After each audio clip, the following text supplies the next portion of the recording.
তোমার রবকে তুমি বলে দাও তোমার আল্লাহকে।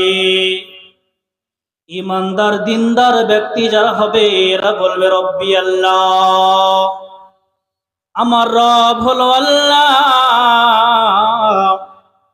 এবার দ্বিতীয় প্রশ্ন হবে, তোমার দিন কি ছিল তুমি বলে দাও।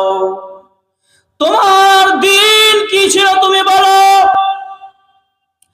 দীনুল ইসলাম, যারা নেককার বান্দা হবে, দিনদার বান্দা হবে, পরেজগার হবে, যারা তোমার দিনদার হবে, নেককার বান্দা হবে, এরা বলবে আমার দিন হলো ইসলাম, দীনুল ইসলাম।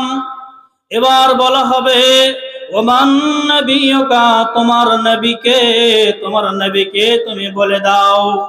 তিনটা প্রশ্ন হবে। তিনটা প্রশ্নের জবাব যদি সঠিক হয়ে যায় কোনো টেনশন হবে না, কোনো চিন্তা হবে না, কোনো টেনশন হবে না। আরামে কবরে ঘুমাবে, আরামে কবরে ঘুমাবে, কোনো টেনশন হবে না। বন্ধুরে আমার, যদি হিসাব না হয়, যদি প্রশ্নের জবাব সঠিক না হয়, কবরে আযাব শুরু হবে।